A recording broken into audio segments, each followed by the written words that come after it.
Hi, welcome to Finance, Business, and Investing. Mastering the game of money is truly like walking through an uncharted jungle where everything is out to kill you. Bank account fees, brokers, volatility, taxes, and arrogance all cost money. Master the game. Tony Robbins interviewed many of today's best investors and distilled their best advice into this book. Tony Robbins believes that in order to succeed in anything, you need role models, and who better to guide you through this dangerous jungle than legends like Carl Icahn, Paul Tudor Jones, Kyle Bass, and, last but not least, Ray Dalio. Before writing this book, Tony Robbins interviewed all of them. Let's see what he comes up with next. Takeaway number 1. Climb the mountain of financial freedom after learning from these masters. Consider your financial journey to be similar to mountain climbing. There are 2 stages to acquiring wealth. The accumulation phase, in which you save and invest money to build a critical mass, and the accumulation phase, in which you withdraw money. Financial freedom is divided into 5 levels. Consider the mountain's peak to be the absolute pinnacle of wealth creation and the other peaks to be base camps along the way. For example, financial security is achieved when you've built a critical mass, or in other words, a portfolio that can support and pay for all of your life's necessities such as food, housing, and utilities. Financial independence is achieved when your passive income can support your current lifestyle, and absolute financial freedom is achieved when your ultimate dream lifestyle is supported by investment income. I encourage you to calculate how much you would need to accumulate in order to, for example, achieve financial independence. When your brain understands a real number, your conscious mind will find a way to get you there, as Napoleon Hill stated in Think and Grow Rich. Divide your current monthly expenses by 12 and then multiply by 20. You'll also get an estimate of how much money you'll need to achieve financial independence. Now we need a strategy because reaching this number will not happen by chance. The man on the mountain top did not fall there. Takeaway number 2 is to speed things up. To get to the top faster and begin your financial journey, you must decide to stop being a consumer. You must also be a business owner or investor. This is how anyone with the right guidance can climb the previously mentioned mountain. Here are 5 tips on how to speed up your climb and save more money. We've all heard it before. The most important step toward financial independence is to pay yourself first. It is not so much about what you earn as it is about what you keep. According to Tony Robbins, the best way to save is when you don't see the money in the first place, with every increase in earnings.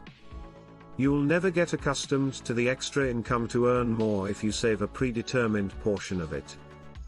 However, there is always a limit to how much you can save. However, the upside is limitless. The key to earning more money is to do more for others than anyone else. You are not paid for your time, but for the value you bring to the table. With a few exceptions, it appears that a McDonald's crew member in Sweden is paid around $12 per hour, while one of the more well-paid in Sweden last year, Stefan Passion, earned an estimated $240,000 per hour from his company's dividends, H&M.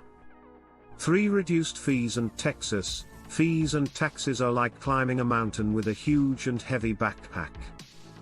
You may believe that small percentages do not make a significant difference, but they do over time. To reduce fees, invest in products that are primarily passively managed. You are required to pay your taxes, but no one requires you to leave a tip. So, in general, try to keep this expense to a minimum. Use tax-deferred accounts such as a Roth IRA and tax harvesting to outperform the investors Tony Robbins spoke with when writing Money. Understand the game. 4 principles stood out.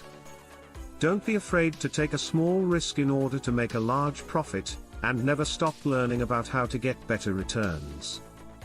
Take a look at my summary of common stocks and uncommon profits, for example. 5. Change your life and lifestyle as a result of this major decision.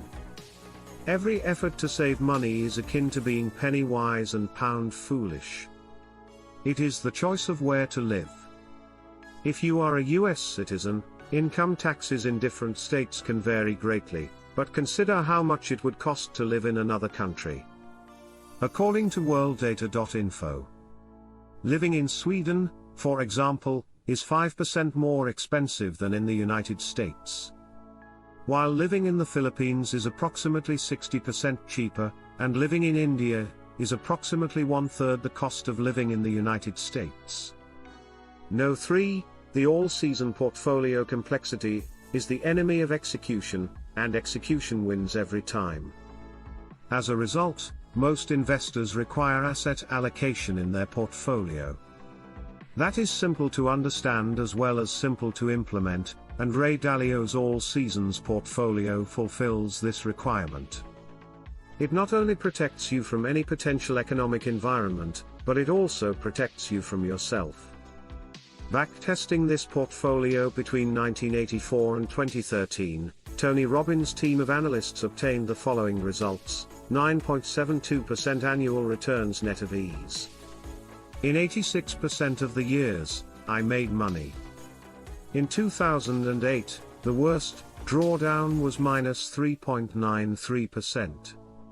Most people, I believe, can stick to an asset allocation strategy that loses no more than 3.93% in a single year. How does it work now? According to Ray Dalio, there are 4 different types of economic climates based on economic growth and current inflation. Different assets perform better under different conditions. We can't predict what will happen in the market in the future, but we can invest so that 25% of our portfolio's risk is allocated to each of these quadrants. We don't care what the future holds for us because we will thrive regardless of what happens to achieve this allocation. Ray Dalio recommends investing in 40% long-term US bonds, 30% stocks, and 15% intermediate US bonds. Bonds, gold, 7.5%, and commodities, 7.5%. Takeaway: the All Seasons portfolio gives you one of the best chances of a smooth climb to the top of the financial freedom mountain. Number 4. The outcome is income. All-in Anthony has spent the last decade investing 100% of his savings in stocks. He has now reached the age of 65 and is about to retire. He has saved $500,000, which is a little more than he'll need to retire comfortably, especially if the market continues to rise in his favor. Unfortunately for Anthony, it is the end of the year 2000, and he is only 2.5 years into retirement. Anthony has already lost more than half of the value of his retirement portfolio, and withdrawing money while the market is down has exacerbated the damage. Unfortunately, Anthony's bills do not appear to respect this. Here's a problem that most people will face as they near retirement. They've reached a certain point on the mountain of freedom, most likely financial independence. However, when it comes time to put on their skis and enjoy the slope on the way down, market fluctuations will have a significant impact on their ride. On the way down again. The most important thing is income rather than assets. As a result, Toney Robbins suggests that if you want a smooth ride, you should consider a product like an annuity. An annuity is a tool for risk management, not an investment. It's simply an agreement between you and an insurance company to pay them a lump sum. In Anthony's case, it would be the $500,000, and in exchange, they will pay you an income on a regular basis until you die. What are the advantages of an annuity? It provides a consistent income stream that is higher than that of any fixed income security. He'll be able to retire comfortably with a predictable and guaranteed income. It will last until you die. You will not be able to outlive this income. What are the disadvantages? Because a guarantee is never better than the guarantor, you may want to diversify across several insurance companies. If you die young, you've made a bad bargain, as any missed payments will be forwarded to the insurance company. This is also why the income stream can be so large. The insurance company is pooling your annuity with others and betting on an average mortality rate. But since you're already dead, it doesn't really matter. Is it a takeaway? Number 5, 3 ways to buy happiness. No, that is most likely not how it works. However, according to the book, Happy Money, here are 3 ways to spend your money that have been scientifically proven. The science of spending more wisely to improve being 1, investing in experiences rather than material possessions. To make time for yourself, go on a trip or learn a new skill. Money can change how we spend our time, from dreading tasks to pursuing our passions. 3. Making investments in others. Giving money to others actually makes us happier. Furthermore, it creates a sense of abundance, which may have a net positive effect on how much money you accumulate in the end.